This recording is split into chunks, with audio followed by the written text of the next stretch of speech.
Saturday को जो class की थी उसमें हमने स्टार्ट किया था metal ligand bonding in transition metal complexes.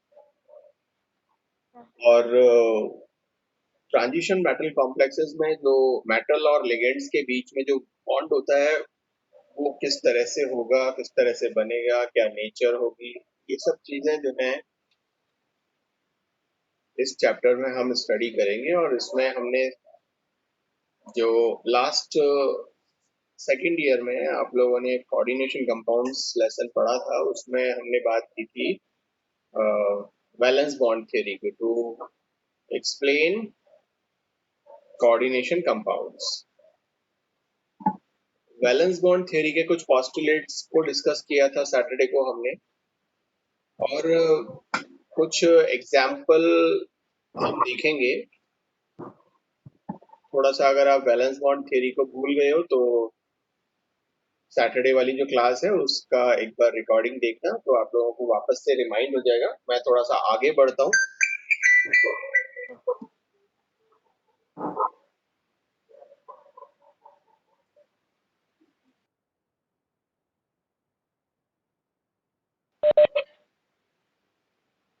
तो कुछ कॉम्प्लेक्सेस जिसमें कुछ ऑक्टाहेड्रल कॉम्प्लेक्सेस, कुछ स्क्वायर प्लानर कॉम्प्लेक्सेस, कुछ टेट्राहेड्रल कॉम्प्लेक्सेस, इन कॉम्प्लेक्सेस को थोड़ा सा एक एक देखते हैं ताकि आप लोगों को वापस से वैलेंस बॉन्ड थ्योरी याद आ जाएगी।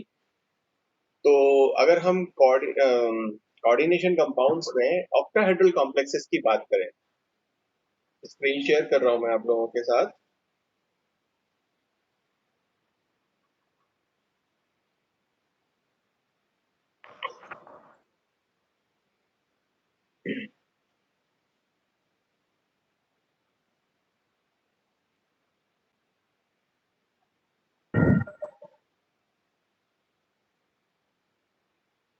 दिखाई दे रही है बेटा स्क्रीन? Yes sir. ओके, तो ऑक्टाहेड्रल कॉम्प्लेक्सेस की अगर हम बात करें तो क्या आप कोई एग्जांपल बता सकते हो ऑक्टाहेड्रल कॉम्प्लेक्स का?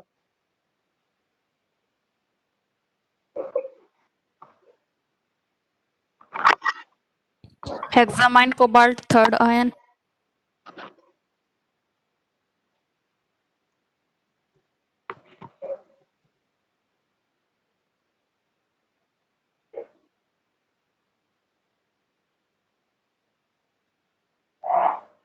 चार्ज कितना है? Third. Okay okay, cobalt third.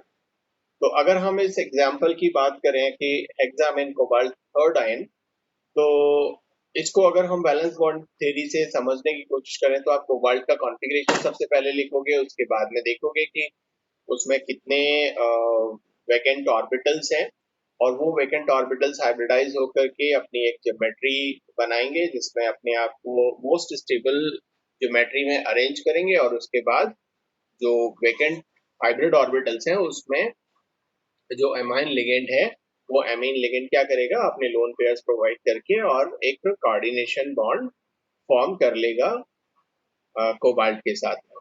ठीक है, तो इस तरह से हम इसको बना सकते हैं। और इसको थोड़ा सा अगर समझे यहाँ पर बना करके, तो सबसे पहले बात करते हैं हम कोबाल्ट की। कोबाल्ट को सबसे पहले हम क्या लिखेंगे यहाँ पे, इसका कॉन्फ़िगरेशन। कॉन्फ़िगरेशन अगर हम देखें तो कोबाल्ट का जो एटॉमिक नंबर होता है वो कितना होता है? 27. 27। और यहाँ पर अगर हम बात करें तो हम इसको लिख सकते हैं 2s2 1s2 2s2 2p6 3s2 3p6 3d and 4s2 3d7 हो गए 27। और 4p जो है वो खाली है हमारे पास में, और 4d भी हमारे पास खाली है। तो ये तो आपके बॉन्ड बनाने में पार्टिसिपेट करेंगे नहीं, यहाँ से हम इसको देख सकते हैं 3s2 से। और अगर हम यहाँ पर कोबाल्ट की बात करें तो कोबाल्ट का ऑक्सीडेशन स्टेट कितना है? +3. +3 ऑक्सीडेशन स्टेट है। तो +3 ऑक्सीडेशन स्टेट को लिखने के लिए हमें यहाँ पे 3+ फॉर्म में, तो यहाँ तक तो हमारा ये सेम रहेगा। और इसमें हम चेंज करेंगे तो दो इलेक्ट्रॉन, सबसे पहले आउटर मोस्ट शेल के इलेक्ट्रॉन्स निकलते हैं, तो 4s2 का एक इलेक्ट्रॉन, सॉरी दो इलेक्ट्रॉन, और एक इलेक्ट्रॉन 3d7 से निकल जाएगा। तो हम यहाँ पर इजीली क्या लिख सकते हैं, हम यहाँ पर एक तो लिख सकते हैं 1s2, 2s2, 2p6, 3s2, 3p6, then 3d6 and 6 4s0 और 0 4p0 और 4d0। तो ये हमारा कॉन्फ़िगरेशन का सॉरी कोबाल्ट का हो जाएगा। और अगर हम इसमें देखें, ये तो सब फुलफिल्ड है, इनसे कोई मतलब नहीं है, ये पूरा फुलफिल्ड है तो इससे भी कोई मतलब नहीं है। तो हमारा जो मतलब है वो 3d और 4s से है फिलहाल। तो 3d और 4s की अगर हम बात करें यहाँ, तो इस तरह से 6 इलेक्ट्रॉन्स को आप यहाँ फिल कर सकते हो। पहले उनके मल्टीप्लिसिटी रूल से आप सिंगल इलेक्ट्रॉन्स भरोगे, फिर यहाँ पर दूसरा इलेक्ट्रॉन भरोगे, तो इस तरह का कॉन्फ़िगरेशन आ जाएगा। यहाँ पर आपका S है और यहाँ पर आपका ये 4s है और ये 4p है और ये 3d है। तो ये कॉन्फ़िगरेशन आता है। अब जो हमारे पास में, निकिता पीछे से बेटा ठोकने की आवाज आ रही है कुछ, तो आप अपना म्यूट कर रहे हैं। हाँ, वेरी गुड। तो अब जो लिगेंड है वो अप्रोच करेगा। अभी तक तो हमारे पास में सिर्फ और सिर्फ क्या था, जो मेटल आयन है वो है। अब इस मेटल आयन के पास में ये जो लिगेंड है ये अप्रोच करेगा, और जब ये लिगेंड अप्रोच करेगा तो हमें एम्प्टी ऑर्बिटल्स चाहिए। तो ये कोबाल्ट 3 प्लस क्या करेगा, हाइब्रिडाइजेशन करेगा। अब हाइब्रिडाइजेशन करने के लिए ये जो लिगेंड अमीन है वो बहुत इंपॉर्टेंट रोल प्ले करेगा कि यहाँ ये पेयरिंग होगी या अगले वाले ऑर्बिटल्स काम आएंगे। तो आपको मैं बता देता हूँ कि अगर स्ट्रॉन्ग फील्ड लिगेंड है, अगर ये जो लिगेंड आपने लिया हुआ है ये अगर स्ट्रॉन्ग फील्ड है, तो पेयरिंग एनर्जी की वैल्यू कम होती है ऐसे सब्सटेंसेस में।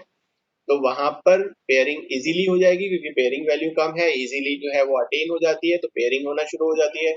और अगर ये जो लिगेंड है वो अगर वीक लिगेंड होगा तो पेयरिंग नहीं होती है। तो हमको पता है कि एमीन जो है वो क्या है, एक स्ट्रॉन्ग लिगेंड। अभी नहीं पता है, अगर आप लोगों को याद हो स्पेक्ट्रोकेमिकल सीरीज आपने पढ़ी थी लास्ट ईयर, अगर तो याद होगा, और नहीं पढ़ी थी तो हम CFT में स्पेक्ट्रोकेमिकल सीरीज को पढ़ेंगे। यहाँ पे मैं आपको बता देता हूँ कि एमीन जो है वो स्ट्रॉन्ग फील्ड लिगेंड है, और स्ट्रॉन्ग फील्ड लिगेंड होने की वजह से ये क्या करेगा, इसकी पेयरिंग शुरू कर देगा। तो पहले इस इलेक्ट्रॉन को यहाँ से इस वाले ऑर्बिटल में, और इस वाले इलेक्ट्रॉन को इस वाले ऑर्बिटल में शिफ्ट कर देगा। तो हमारे पास जो सिचुएशन आएगी वो सिचुएशन क्या होगी, वो सिचुएशन कुछ इस तरह से होगी, होगी 5। ओके, ये एक दो एक दो, और ये खाली हो जाएंगे, और ये 4s आपके पास रहेगा, और ये आपके पास में 4p रहेगा। तो ये जो दो ऑर्बिटल्स हैं ये एम्प्टी हो गए 3d के, तो ये दो ऑर्बिटल्स और ये s का ऑर्बिटल और 3, तो d2sp3 हाइब्रिडाइजेशन हो जाएगी, क्योंकि 6 लिगेंड काम आ रहे हैं तो हमको 6 ही क्या चाहिए होंगे, एम्प्टी ऑर्बिटल्स चाहिए होंगे। तो अगर हमारे पास में, अगर हम देखें तो यहाँ पे ये 1 2 3 4 5 और 6 ऑर्बिटल्स मिल गए। तो d2sp3 इसका हाइब्रिडाइजेशन हो जाएगा, और d2sp3 हाइब्रिडाइजेशन का जो ज्योमेट्री होती है वो कैसी होती है, ऑक्टाहेड्रल ज्योमेट्री होती है। ठीक है। अब ये जो एम्प्टी ऑर्बिटल्स हैं, ये सारे के सारे जो एमीन हैं, वो सारे के सारे एमीन जो हैं वो अपना जो लोन पेयर है वो इसको प्रोवाइड कर देंगे। इधर भी प्रोवाइड कर देंगे, इधर भी प्रोवाइड कर देंगे, इधर भी और इधर भी। ये सारे के सारे जो एमीन्स हैं ये अपना लोन पेयर इसको प्रोवाइड कर देंगे। ठीक है ना। और इसको हम यहाँ पे क्रॉस से दिखा सकते हैं, डॉट से दिखा सकते हैं, जिस भी तरीके से आप यहाँ पर रिप्रेजेंट करना चाहो इन दोनों इलेक्ट्रॉन्स को जो ये लोन पेयर प्रोवाइड कर रहा है। तो इस तरह से हमारे को ये मिल जाएगा टेट्राएमीन कोबाल्ट 3 आयन। ठीक है। और अगर हम इसकी स्ट्रक्चर को बात करें, तो देखो स्ट्रक्चर पर अगर हम बात करेंगे तो कोबाल्ट जो है वो, यहाँ मैं इसकी स्ट्रक्चर अगर मैं लिखूं तो कोबाल्ट जो है वो सेंट्रल मेटल आयन है, और ऑक्टाहेड्रल कॉम्प्लेक्स की अगर हम बात करते हैं तो इस तरह से ये ऑक्टाहेड्रल कॉम्प्लेक्स बनेगा। यहाँ पर ये 6 अमीन जो हैं, सॉरी, ये 6 अमीन इसके साथ में कोऑर्डिनेट बॉन्ड फॉर्म कर लेंगे।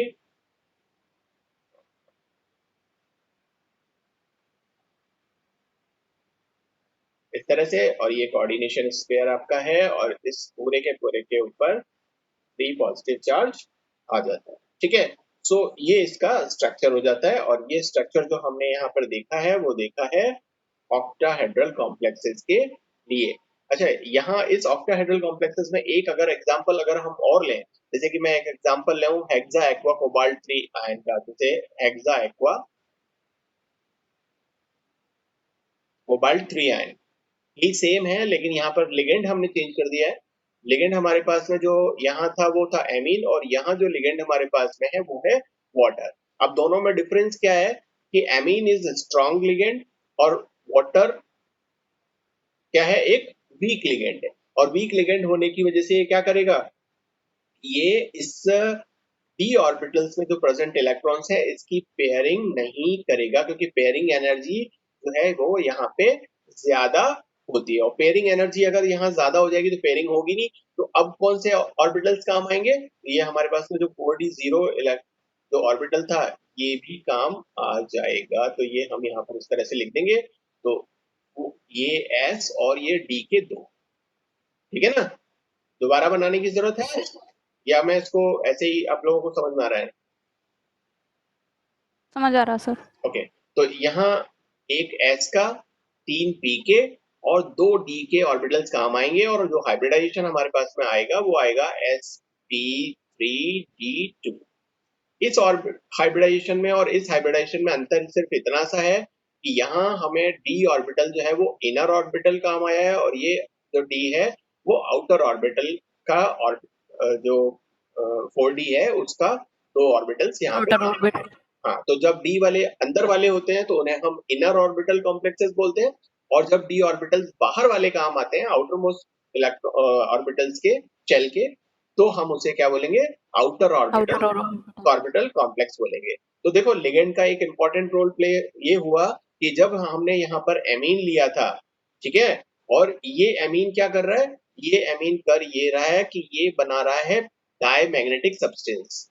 डायमैग्नेटिक सब्सटेंस क्यों बना रहा है, क्योंकि आप यहाँ देखोगे कि सभी के सभी जो इलेक्ट्रॉन्स हैं वो यहाँ पे पेयर हो गए थे, ये जो है ये यहाँ पेयर हो गए थे, इसलिए ये डायमैग्नेटिक जो कंपाउंड है वो फॉर्म करता है। जबकि अगर हम यहाँ देखें तो यहाँ पर ये पेयरिंग होगी नहीं, और अनपेयर्ड इलेक्ट्रॉन्स यहाँ पे प्रेजेंट होंगे, और ये वाला जो आपका हेक्सा एक्वा कोबाल्ट है ये आपका पैरामैग्नेटिक सब्सटेंस फॉर्म करेगा। ठीक है, तो ये वैलेंस बॉन्ड थ्योरी है, जिस वैलेंस बॉन्ड थ्योरी के अकॉर्डिंग हम ऑक्टाहेड्रल कॉम्प्लेक्सेस को समझ सकते हैं कि किस तरह से ऑक्टाहेड्रल कॉम्प्लेक्सेस अपने कंपाउंड्स को यहाँ पर हाइब्रिडाइजेशन के थ्रू फॉर्म करता है। एक बात, अगर हम एक और टाइप के ज्योमेट्री पर अगर हम जाएं, जैसे कि स्क्वायर प्लानर पर अगर हम जाते हैं, तो स्क्वायर प्लानर कॉम्प्लेक्सेस क्या होते हैं, square planar complexes tetrahedral complexes से ही बनते हैं एक्चुअली। कि ये आपका स्क्वायर प्लानर ये मेटल होता है, और ये इस तरह से ये 4 लिगेंड इससे आकर के जुड़े होते हैं, है ना। और अगर यहाँ पर भी 2 लिगेंड जुड़ जाएं, ये भी लिगेंड अगर जुड़ जाते हैं तो इसे हम बोलेंगे ऑक्टाहेड्रल कॉम्प्लेक्स। और अगर ये नहीं होते हैं तो हमारे पास जो सब्सटेंस ये जो ज्योमेट्री होती है वो होती है स्क्वायर प्लानर। ठीक है, तो ये स्क्वायर प्लानर वो है हमारे पास में स्क्वायर प्लानर। इसको हम समझने की कोशिश करते हैं कि इसमें अगर कोई कॉम्प्लेक्स है तो वो किस तरह से बनेगा। तो एक एग्जांपल अगर मैं लूं तो देखो निकल जो है वो निकल मेटल ऐसा है जिसकी कोऑर्डिनेशन नंबर होती है, निकल की जो कोऑर्डिनेशन नंबर है वो कोऑर्डिनेशन नंबर होती है 28। कोऑर्डिनेशन नंबर की बात कर रहा हूँ बेटा। Oh sorry sir. तो कोऑर्डिनेशन नंबर निकल देता है 4। ठीक है, सो लेकिन अगर मैं किसी कंपाउंड की बात करूं तो 4 कोऑर्डिनेशन नंबर को लेकर के एक स्ट्रॉन्ग फील्ड और एक वीक फील्ड दोनों हम यहाँ पर देखते हैं। तो निकल का एक स्ट्रॉन्ग फील्ड जो कंपाउंड है वो हमारे पास में है टेट्रासाइनो निकेलेज। ठीक है, इसको मैं यहाँ पर कोऑर्डिनेशन स्पेयर है ये, और इस पे कितना चार्ज लगाऊंगा अगर ये 2 माइनस, तो इसका नाम हो जाएगा hexacyano, sorry tetracyano, tetracyano निकलेट second ion. निकलेट second ion, ठीक है ना। ये इसका नाम हो जाएगा। ये स्ट्रॉन्ग फील्ड लिगेंड है हमारे पास में, ये निकल है। तो सबसे पहला काम हमारा वही सेम, कि हमारे पास में इस निकल का एटॉमिक नंबर कितना है, 20, कितना है 28।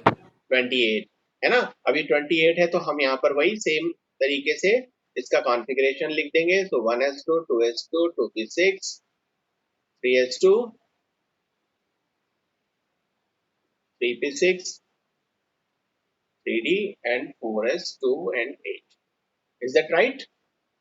और ये हमारे पास में 4p0 और 4d, क्योंकि हमने यहाँ पे फोर्थ शेल स्टार्ट कर लिया है, इसलिए इसके जो बाकी के और सब शेल्स हैं उनको भी हम यहाँ पर शो कर देते हैं, क्योंकि वो काम आ सकते हैं इनर और आउटर में दोनों में, अगर कहीं पर अगर उसकी जरूरत होती है तो इसलिए हम यहाँ पर इसको मेंशन कर देते हैं, ठीक है। तो अगर हमारे पास में यहाँ पर 28 है और हमें मालूम है कि इस पूरे निकलेट आयन पर 2 माइनस चार्ज है, तो इसका मतलब जो निकल है उस पर कितना चार्ज रहा होगा आप यहाँ पर निकाल सकते हो इजीली। कैसे निकालोगे, आता है ना निकालना। निकल का हम x मान लेते हैं और साइनो ग्रुप जो है वो -1 चार्ज देता है, कितने हैं 4 हैं, और जो टोटल यहाँ पर जो चार्ज इसके ऊपर आ रहा है वो कितना आ रहा है -2 आ रहा है, ठीक है। तो हम यहाँ पर x यहाँ पे माइनस का हो जाएगा, माइनस का 4 इक्वल्स टू -2, और x की वैल्यू को अगर हम यहाँ इसको इधर शिफ्ट कर दें तो ये +4 -2 इक्वल्स टू x की वैल्यू आ जाएगी +2। तो निकल का पास जो चार्ज आ रहा है वो कितना आ रहा है +2 चार्ज है, और +2 चार्ज अगर हम यहाँ पर इस निकल में लगा दें तो ये जो 2 इलेक्ट्रॉन हैं इनको हम क्या कर सकते हैं, रिमूव कर सकते हैं। तो इन दोनों को हम यहाँ से रिमूव कर देंगे। तो मान लो कि हम यहाँ पर इसको रिमूव कर देते हैं, मैं यहाँ पर इसको 0 कर देता हूँ, है ना। तो ये मैंने लिया और ये मैंने इसको कर दिया 0, और ये 0 करते ही ये 2+ फॉर्म में हो गया। अब ये 2+ फॉर्म में अगर हो जाता है हमारे पास में, तो अब हम देखेंगे इसमें होगा क्या। तो इसको जरा यहाँ लिखने की कोशिश करते हैं 3D से। ये हमारे पास में है 3D, और ये है हमारे पास में 4s, ये है हमारे पास में 4p। तो यहाँ पर हमारे पास में 3D में कितने इलेक्ट्रॉन्स हैं 8। तो सबसे पहले आप सिंगली फिल्ड करेंगे 1 2 3 4 5, उसके बाद पेयरिंग होगी 1 2 3, तो ये 8 इलेक्ट्रॉन हो गए, 5 और 3, ठीक है। और ये आपके पास 0, ये आपके पास 0। तो अब आप यहाँ पर लिगेंड, ये जो साइनो लिगेंड है इसको आप इसके पास में लेकर आना शुरू करोगे। तो पास में लेकर आना शुरू करोगे तो ये क्या करेगा, स्ट्रॉन्ग फील्ड लिगेंड है तो इसकी पेयरिंग कर देगा, तो इस इलेक्ट्रॉन को ये यहाँ शिफ्ट कर देता है। और ये इलेक्ट्रॉन जब यहाँ शिफ्ट हो जाएगा तो होगा क्या, होगा ये कि ये भी पेयरिंग, ये भी पेयरिंग, ये भी पेयरिंग, और ये भी पेयरिंग, और ये खाली हो जाएगा। ये आपका 4s है, ये हमारे पास में 4p है। तो क्या होगा, ये 4 ऑर्बिटल्स है ना हमें चाहिए, मतलब 4 साइनो ग्रुप है इसलिए हमें 4 ऑर्बिटल्स चाहिए। तो हम यहाँ पर 4 ऑर्बिटल्स ले लेंगे, 1 2 3 और 4। तो हमारे पास में काम आया एक डी, एक एस और 2 पी। तो स्क्वायर प्लानर कॉम्प्लेक्सेस जो होते हैं उन स्क्वायर प्लानर कॉम्प्लेक्सेस का जो हाइब्रिडाइजेशन है वो DsP2 होता है। तो ये DsP2 हाइब्रिडाइजेशन फॉर्म कर लेगा, और यहाँ पर फिर बाद में क्या होगा, यहाँ पर सारे के सारे जो आपके साइनो ग्रुप हैं वो साइनो ग्रुप इसको अपने लोन पेयर प्रोवाइड कर देंगे। ये भी साइनो ग्रुप है, ये भी साइनो ग्रुप है, ये भी साइनो ग्रुप है, और ये भी साइनो ग्रुप है, और ये आप लोन पेयर यहाँ पर इसको शो कर सकते हैं, ठीक है। तो इस तरह से ये आपका कैसा कॉम्प्लेक्स बन जाएगा, इनर ऑर्बिटल कॉम्प्लेक्स बन जाएगा। अगर आप इसकी मैग्नेटिज्म को अगर आप देखोगे तो सभी पेयर्ड ऑर्बिटल्स हैं, इसमें सभी इलेक्ट्रॉन्स पेयर्ड हैं। तो इसलिए ये कैसा हो जाएगा, डायमैग्नेटिक नेचर का हो जाएगा। ठीक है कि नहीं? अरे हाँ ना तो बोलो। Yes sir. हाँ, तो यस सर। हाँ, इस तरह से हम ये टेट्रासाइनोनिकेलेट आयन को देख सकते हैं, जो कि इनर ऑर्बिटल कॉम्प्लेक्स बनाता है और स्क्वायर प्लेनर कॉम्प्लेक्स ये फॉर्म करेगा। ठीक है, क्लियर? Yes sir. ओके, तो क्योंकि ये आपको पता है स्क्वायर प्लेनर कॉम्प्लेक्स है, तो इसमें कोई और जो हाइब्रिडाइजेशन है वो हो नहीं सकती। हाइब्रिडाइजेशन सिर्फ इसकी यही वाली रहेगी। ठीक है, अगर हम यहाँ पे इस साइनो ग्रुप की जगह अगर हम क्लोराइड ग्रुप ले लें, अगर मैं यहाँ पे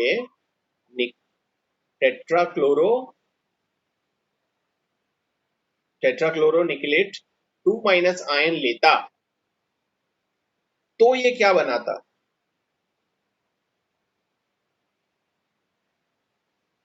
मेरी बात समझ में आ रही है ना? मैंने इस साइनो ग्रुप की ये जो साइनो ग्रुप मैंने यहाँ पर लिया हुआ है, यहाँ इस साइनो ग्रुप की जगह मैंने क्या ले लिया, क्लोरो ग्रुप ले लिया। अब ये क्लोरो ग्रुप और साइनो ग्रुप में अंतर क्या है? इस साइनो ग्रुप जो है वो आपका है स्ट्रॉन्ग फील्ड लिगेंड, और ये जो आपका क्लोराइड ग्रुप है, ये ग्रुप है आपका weak field ligand. Weak field ligand, तो अब ये वीक फील्ड लिगेंड होगा तो ये क्या करेगा, यहाँ पर पेयरिंग नहीं करेगा।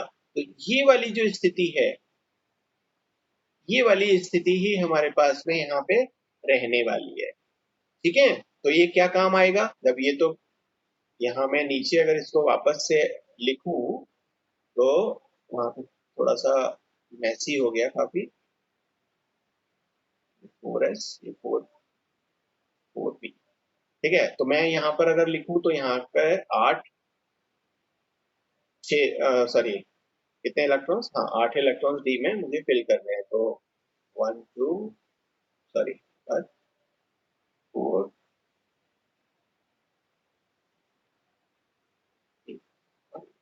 तो इस तरह से ये होता है। लेकिन अगर ये वीक फील्ड लिगेंड है साइनो, तो ये इसकी पेयरिंग नहीं करेगा, तो ऑर्बिटल कौन से काम आएंगे, 4 Cl ग्रुप जा रहे हैं तो sp3 हाइब्रिडाइजेशन यहाँ पर ये शो करेगा। और sp3 हाइब्रिडाइजेशन अगर ये शो करता है तो इसका जो स्ट्रक्चर होगा वो कैसा होगा,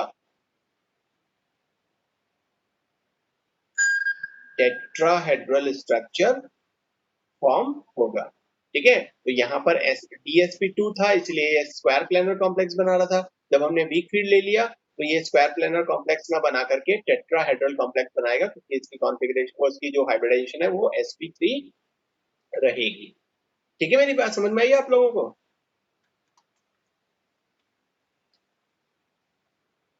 यस सर।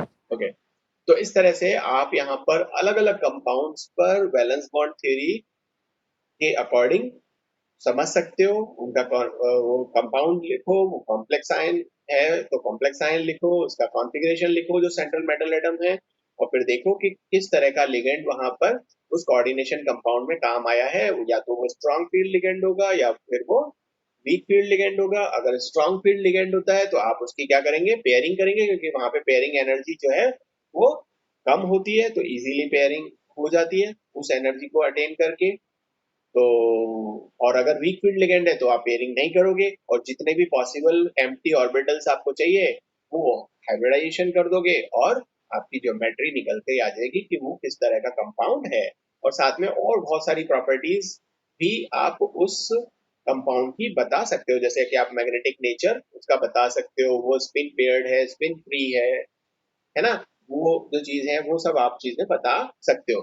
तो वैलेंस बॉन्ड थ्योरी बहुत सारी ऐसी चीजें हैं जिन चीजों को अ, जो वार्नर थ्योरी एक्सप्लेन नहीं कर पाता था, उनमें से बहुत सारी चीजों को यहाँ पे वैलेंस बॉन्ड थ्योरी एक्सप्लेन कर रहा है। लेकिन बहुत सारी ऐसी बातें भी हैं जो ये वैलेंस बॉन्ड थ्योरी एक्सप्लेन नहीं करता या आप लोगों को नहीं समझाता। उसमें अगर हम लिमिटेशंस की बात करें इस वैलेंस बॉन्ड थ्योरी की, तो लिमिटेशन इसमें क्या क्या आएगी? पहली थ्योरी तो ये आएगी कि ये हमेशा देखो कोऑर्डिनेशन नंबर 6, कोऑर्डिनेशन नंबर 4 और कोऑर्डिनेशन नंबर 6 में भी ऑक्टाहेड्रल कॉम्प्लेक्सेस का, ठीक है ना, ऑक्टाहेड्रल। और कोऑर्डिनेशन नंबर 4 की अगर हम बात करें तो स्क्वायर प्लैनर कॉम्प्लेक्सेस की और टेट्राहेड्रल कॉम्प्लेक्सेस की बात करता है। लेकिन अगर किसी के पास में कोऑर्डिनेशन नंबर 5 हो, अगर किसी के पास में कोऑर्डिनेशन नंबर 3 हो, तो इनके बारे में ये कुछ भी बताता नहीं है। तो केवल कोऑर्डिनेशन नंबर 4 और 6 वाले जो ऑक्टाहेड्रल, स्क्वायर प्लैनर और टेट्राहेड्रल कॉम्प्लेक्सेस है, सिर्फ उनको ही ये एक्सप्लेन कर पाता है। बाकी और जो ज्योमेट्रीज हैं उनको ये एक्सप्लेन नहीं करता। दूसरा, ये वैलेंस बॉन्ड थ्योरी को अगर हम देखें तो ये जो स्पेक्ट्राज हैं इन कॉम्प्लेक्सेस के, उनको भी एक्सप्लेन नहीं करता। स्पेक्ट्रा समझते हो?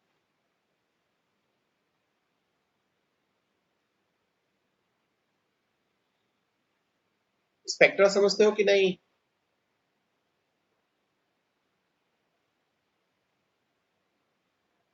निकिता, श्वेता,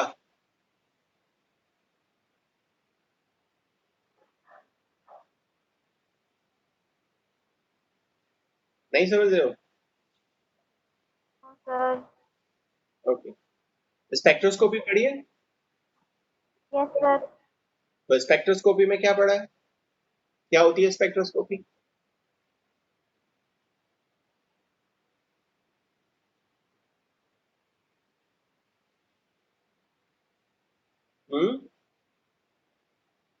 स्पेक्ट्रोस्कोपी पढ़ी है?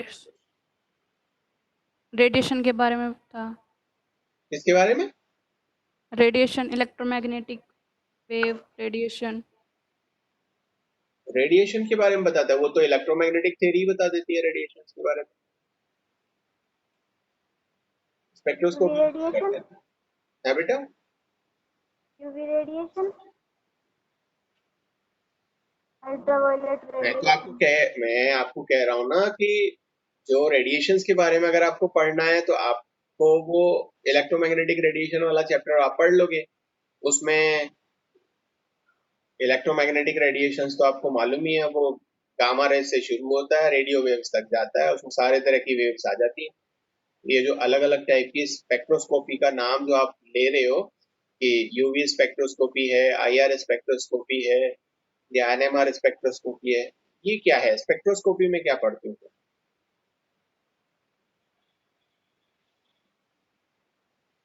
इससे ये पता चलता है कि पूरा लॉकडाउन जो है आप लोगों ने कुछ भी नहीं पढ़ा है ना? और अगर एग्जाम हो जाते तो फिर कैसे लिखते? सेकेंड ईयर में तो आपका स्पेक्ट्रोस्कोपी भी है। स्पेक्ट्रोस्कोपी में बेसिकली मैं आपको बता देता हूँ कि स्पेक्ट्रोस्कोपी में मोटा मोटा तौर पर कि जो आप इलेक्ट्रोमैग्नेटिक रेडिएशंस की बात कर रहे हो ना बेटा, कि जैसे चाहे आप आईआर की बात कर रहे हो, चाहे यूवी की बात कर रहे हो, चाहे विजिबल स्पेक्ट्रोस्कोपी की बात कर रहे हो, तो जो भी रेडिएशन है उस रेडिएशन का उस कंपाउंड पर इम्पैक्ट हम देखते हैं। अगर मैंने उस पर यूवी स्पेक्ट्रोस्कोप इलेक्ट्रोमैग्नेटिक डाला, अल्ट्रावायलेट जो रेज हैं वो अगर किसी कंपाउंड पे डाले तो वो कंपाउंड उस अल्ट्रावायलेट रेज को डालने पर कैसे अपने अंदर बिहेव, उसमें उसमें चेंजेस आएंगे, उस कैसे रेस्पॉन्ड करेगा वो। अब वो रेस्पॉन्ड किस तरीके से करता है, क्योंकि इलेक्ट्रोमैग्नेटिक रेडिएशन आप जिस भी तरह का डालोगे उसकी अपनी एक कोई फ्रीक्वेंसी होगी, अपनी कोई वेवलेंथ होगी, अपनी कोई एनर्जी होगी। अब कुछ एनर्जी ऐसी होंगी जो इलेक्ट्रॉन को अपने लोअर जो एनर्जी शेल है उससे प्रमोट करके हायर एनर्जी शेल्स में लेके चली जाएंगी।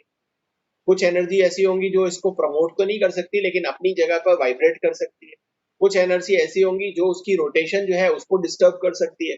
तो वो कितनी रोटेशन डिस्टर्ब हुआ या उसका इलेक्ट्रॉनिक ट्रांजिशन डिस्टर्ब हुआ या उसका कुछ वाइब्रेशन में डिस्टर्बेंस हुआ, उसी के बेस पर वो एक अलग टाइप की रेडिएशंस वहां पर देता है जिसको आप करते हो स्टडी। ये आपका कोई एक कंपाउंड है, ये रेडिएशन है, वो आपने इस पर डाला, इसको डालने के बाद तो जो डालने से पहले रेडिएशन था और यहाँ इस कंपाउंड से निकलने के बाद जो रेडिएशन था वो एक जैसा नहीं हो सकता क्योंकि इस कंपाउंड ने उसको चेंज कर दिया। ठीक है ना? तो इसको आप स्टडी करते हो, ये भी रेडिएशन के फॉर्म में, ये भी रेडिएशन के फॉर्म में। तो ये क्या चेंज लेकर के आया ये कंपाउंड जब हमने इस पर डाला, तो उसका जो रेडिएशन आएंगे, ये डालने वाली भी रेडिएशन है, निकलने वाली भी रेडिएशन है, ठीक है ना। तो इनका एक स्पेक्ट्रम हमको मिलता है और उस स्पेक्ट्रम को हम स्टडी करते हैं, जिससे हम पता लगा सकते हैं कि उस कंपाउंड में वो कैसा कंपाउंड है, उसमें जो भी तरह के चेंजेस आए हैं उस तरह से, ठीक है। तो स्पेक्ट्रोस्कोपी बेसिकली ये है, ठीक है। तो ये मैं आपको बता रहा था कि ये जो कॉम्प्लेक्सेस है उनके स्पेक्ट्रास को एक्सप्लेन नहीं करता। मतलब जब आप कोऑर्डिनेशन कंपाउंड्स के स्पेक्ट्रम हम लेंगे, ठीक है, लाइट को उसके अंदर से पास कराएंगे और इसका एक स्पेक्ट्रम जो हमें मिलेगा, उसको जब हम स्टडी करते हैं तो वहां पर ये समझाने में बिल्कुल भी कैपेबल नहीं है कि वो स्पेक्ट्रा उस कोऑर्डिनेशन कंपाउंड का क्यों आ रहा है, ठीक है ना। इसी तरह से ये और क्या नहीं समझाता, ये साथ में ये भी नहीं बताता कि इनर ऑर्बिटल कॉम्प्लेक्सेस क्यों बनते हैं, आउटर ऑर्बिटल कॉम्प्लेक्सेस क्यों बनते हैं। ये तो मैंने आपको वैसे ही बता दिया कि कुछ लिगेंड ऐसे होते हैं जो वीक फील्ड लिगेंड होते हैं या स्ट्रॉन्ग फील्ड लिगेंड होते हैं, तो वो इनर ऑर्बिटल कॉम्प्लेक्सेस फॉर्म करते हैं उस लिगेंड के बेसिस पर। लेकिन ये बात वैलेंस बॉन्ड थ्योरी ने नहीं बताई, ये बात बताई आपकी जो क्रिस्टल फील्ड थ्योरी है उसने, ठीक है।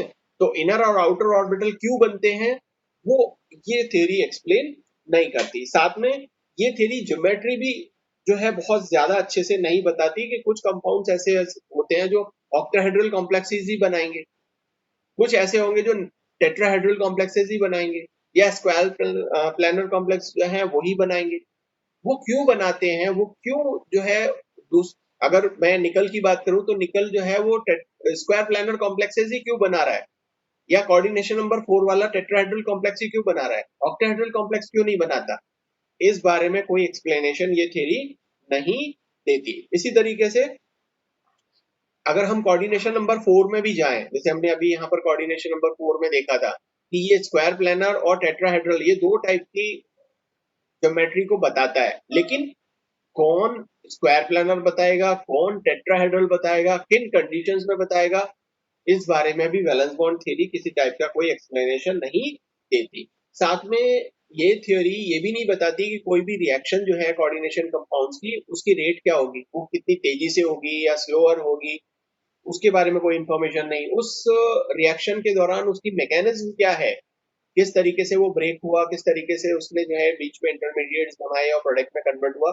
उसका कोई मैकेनिज्म ये थ्योरी एक्सप्लेन नहीं कर सकती। साथ में ये थ्योरी ये भी नहीं बता सकती कि कोई भी कॉम्प्लेक्स आयन, क्योंकि ज्यादातर कॉम्प्लेक्स आयन आप पढ़ते हो कि वो होते हैं कलर्ड, है ना, तो उनका कलर नेचर कैसे है, क्यों वो जो है कलर इम्पार्ट करते हैं, इस बारे में भी ये थ्योरी बिल्कुल कुछ भी नहीं बताती है। और जो डी ऑर्बिटल स्प्लिटिंग की बात वहां पर हुई, तो ये थ्योरी ये भी नहीं बताती है कि डी डी स्प्लिटिंग जो है वो किस तरह से होती है, या डी ऑर्बिटल्स जो है वो डिजेनरेट रहते हैं या स्प्लिट हो जाते हैं, उन स्प्लिटिंग के बारे में भी ये थ्योरी नहीं बताती। इसी तरह से जो स्ट्रक्चर आती है, मान लो कि यहाँ पर हम कोई स्ट्रक्चर को देखें कि सब ये स्ट्रक्चर आपकी ऑक्टाहेड्रल स्ट्रक्चर है, ठीक है ना, ये ऑक्टाहेड्रल स्ट्रक्चर और ये ऑक्टाहेड्रल स्ट्रक्चर, इन दोनों में अंतर क्या है कि इसके ये जो बॉन्ड्स हैं ये छोटे हैं और ये जो इसके बॉन्ड जो है ये इलांगेटेड है, ठीक है ना। ये जो बॉन्ड है ये बड़े हैं, लंबे हैं, और ये बॉन्ड जो है वो छोटे हैं। तो रेगुलर स्ट्रक्चर बन रहा है या कुछ उसमें डिस्टॉर्शन आ रहा है, इसके बारे में भी ये थ्योरी नहीं बताती, क्योंकि कभी भी स्ट्रक्चर बिल्कुल रेगुलर नहीं होता, किसी ना किसी तरीके से थोड़ा बहुत क्या हो जाएगा, आड़ा टेढ़ा हो जाता है, ठीक है ना। अब वो जो थोड़ा ज्योमेट्री में जो चेंज आया है वो कहलाएगा स्क्वायर प्लानर ही, कहलाएगा वो टेट्राहेड्रल ही, लेकिन अगर उसका वैसे तो सभी की सभी जो डायरेक्ट वो है वो सही सेम उस पर होनी चाहिए। जैसे मैं अगर बोलूं कि ये बिल्कुल बीच में है और स्क्वायर प्लानर कॉम्प्लेक्स बना रहा है, लेकिन अगर मैं बात करूं इसकी और ये यहाँ पर है तो ये इस तरीके से बना रहा है, तो ये दो बॉन्ड्स तो क्या हो गए, ये तो लंबे हो गए, और ये बॉन्ड काफी छोटा हो गया ये वाला, तो ये कैसे है, ये रेगुलर नहीं है, ये डिस्टॉर्टेड है, ठीक है ना।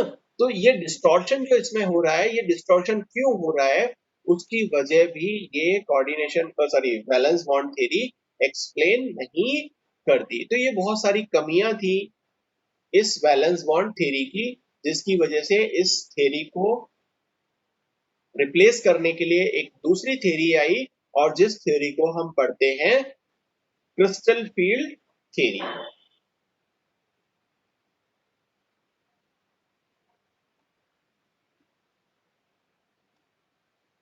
अब ये जो क्रिस्टल फील्ड थ्योरी है इसको आप बोलते हो CFT, क्रिस्टल फील्ड थ्योरी।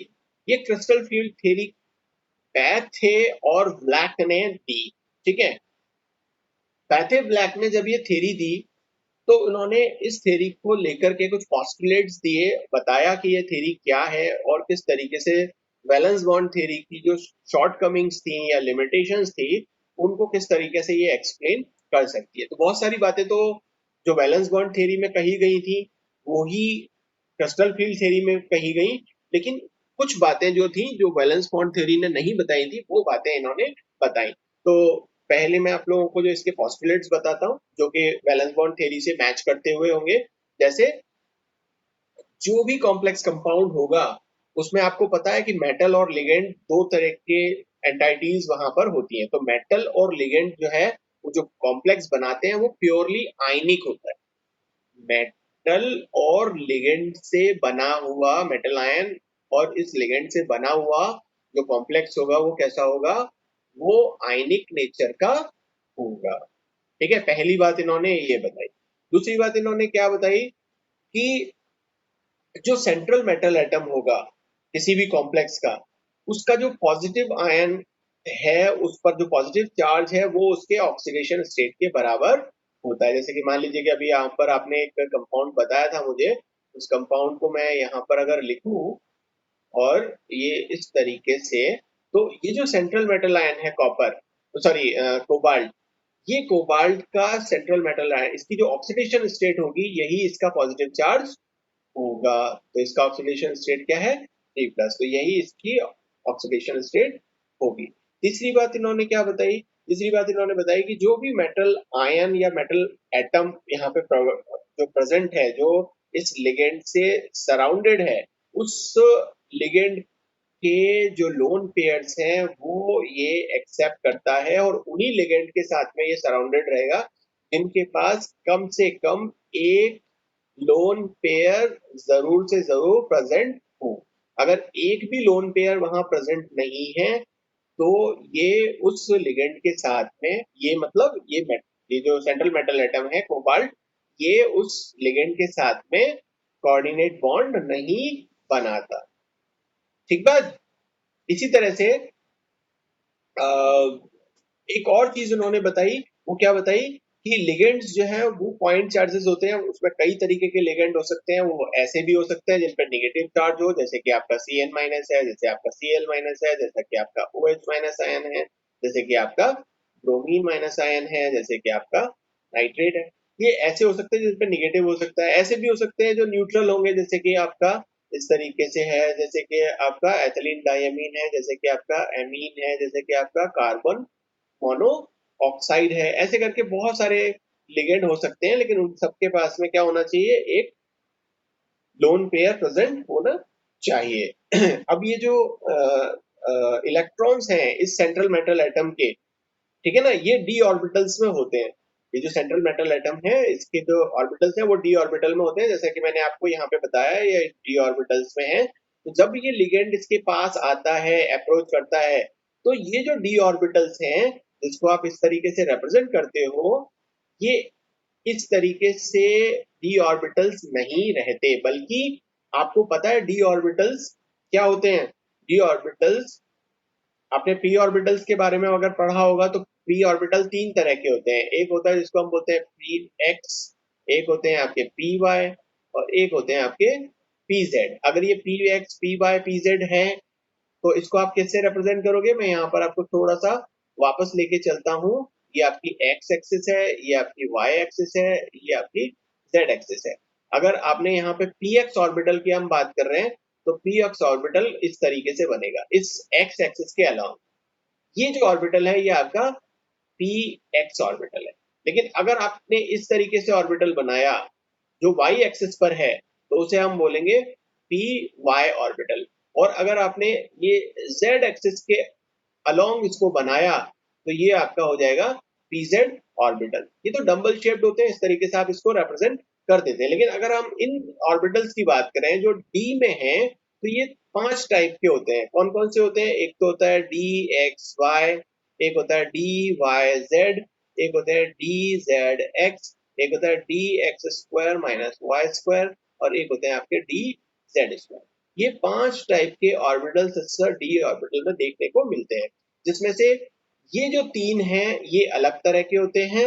ये अलग तरीके के इसलिए होते हैं क्योंकि इसमें जो क्योंकि आपको पता है ये डबल डंबल शेप्ड होते हैं। ये तो एक डंबल शेप्ड है पी ऑर्बिटल इस तरीके से, लेकिन डी ऑर्बिटल कैसे होते हैं? ये तो पी ऑर्बिटल्स है। और डबल डंबल शेप्ड ये कैसे होते हैं? इसमें एक डंबल होता है और ये दूसरा डंबल होता है। ये डबल डंबल होते हैं, ये डी इस तरीके से। अब ये दोनों लोब्स कैसे अरेंज होंगे इन एक्स वाई जेड एक्सिस पर, उसके अकॉर्डिंग आप इनको यहाँ पर नाम देते हो। ठीक है, जैसे आपने यहाँ पे एक्स के अलोंग था तो पी एक्स दे दिया था, वाई के अलोंग था तो पी वाई दे दिया, जेड के अलोंग है तो पी जेड दे दिया। लेकिन यहाँ पर 2 लोब्स होती हैं, तो ये 2 लोब्स किस तरीके से अरेंज होंगी वो यहाँ पर इन ऑर्बिटल्स को बताएगा। तो ये जो ये d x y, d y z और डी जेड एक्स जो है, ये वो ऑर्बिटल्स हैं जिसमें ये दोनों लोब्स इन एक्सिस के बीच में होती है। इस एक्सिस के बीच में होने का मतलब क्या है?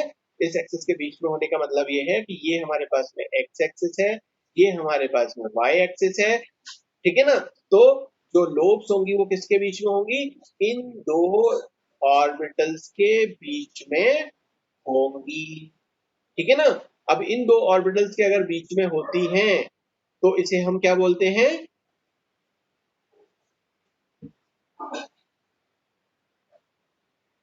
क्या बोलते हैं? डी एक्स वाई बोलेंगे। और अगर वो वाई जेड के बीच में होंगी तो उन्हें हम वाई जेड बोलेंगे। अगर हम वो डी जेड एक्स के बीच में होंगी तो उसे हम डी जेड एक्स बोलेंगे। तो इन डी ऑर्बिटल्स के शेप पर कल हम बात करेंगे। अभी ये खत्म होने वाली है कुछ ही सेकंड्स में हमारी ये क्लास। तो इन ऑर्बिटल्स की शेप पर बात करेंगे, फिर बात करेंगे कि जब ये ऑर्बिटल के पास में ये लिगेंड आता है तो क्या ये डिजेनरेसी ऐसे ही रहती है या ये